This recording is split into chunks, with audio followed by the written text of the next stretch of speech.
بسم الله الرحمن الرحيم. برايان بسرهاتي بنت آميز وجنزانة هي بين خوش لربي جرموا. أبو عقيل كيكي كالزانيان دجارته ودلي صالك لحج بمزور فقير بوم نان مزور بزحمة دزكوت. يعني أو عند فقير بوم نان خواردم بزحمة دزكوت لفقير يعني. ناني لله ينبو. ناني لله ينبو وكو كردواري دلي. دلي لوين ملوان كيكم ديتو كبا عند الزويكي سور تشدراو ملوان كيكي زور بقيمت بو بلام ديارة لقل فقير يكشي بخوي ورانا بينيو كبيخوات ياخد بخوي هالي قريت بلكاك دوزي متوتواو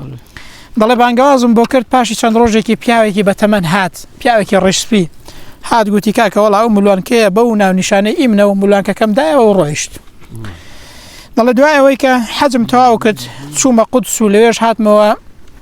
منطقي سوريا أو أنا كانت خوش شاميان بيقولوا ضلي هاتم ريم لمزجوتي كوت شوي هاتم مزجوتي كي قلت يعني باشا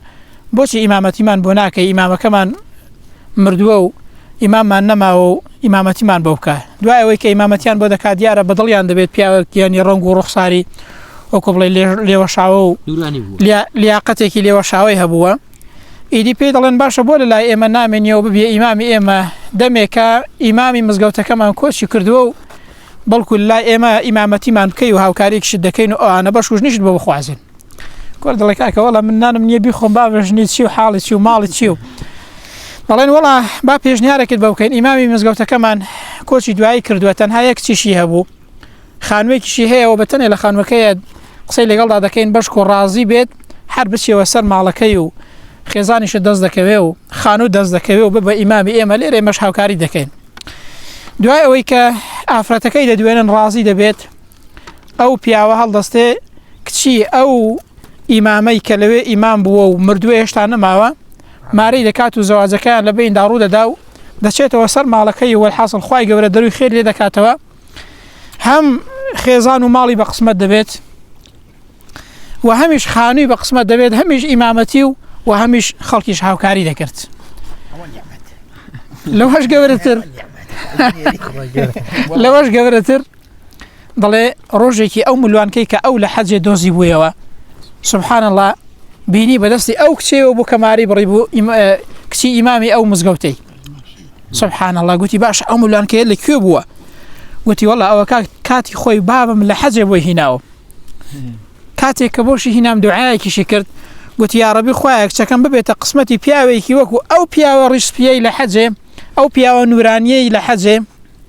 أو بياو نوراني وباشي لحجة كملوان كي دام وكسكن بيت قسمتي بياوي كي أو تقوى دار وباش سبحان الله دعاء وقصي وذاك هذا الله والله أو ملوان كي ديناس مو كأمن دوزي مو لحجة أو من بوم باوكت هات بياوي كي رشبي أو أبو ملوان كي كم دايوا أو أمن بوم وإستاش أو ملوان كي أو بو كباوكت بو هناوي زاد الله أفرتك كتي خۆزگە بابم لە ژیاندا مابایە تاوەکو بینی بای ئاسەواری ئەو دوعای کە کردی قبول بووە سبحان الله گوتی یا ڕەبی خۆی کچەکەم ببێتە قسمەتی پیاوێکی ئاوا باش و نورانی و ڕێک و پێک و تەقوادار و دیندار ئەوە بەسەرهاتە چمان پێ دەڵێت هەر کەسێک خۆی لە حرام بگرێتەوە خوای گەورە بە حەڵاڵی بۆی قەرەبوو دەکاتەوە ئینسان جاری وا هەیە پێداویستی زۆر بە شتێکە بەڵام کاتێک بە حرامی خۆی دەپارێزێ خوای گەورە بەچی بۆ قەرەبوو دەکاتەوە بە حەڵاڵی ئیوا هەیە پێی وایە کە حرامی نەخوایکی دەست ناکەوێت بەڵام پێ بەچەوانەوە ومن يتق الله يجعل له مخرجا کاکە هەر کەسێک تەقوادار بێ خوای گەورە چی بۆ دەکات دەروی خێری لێ دەکاتەوە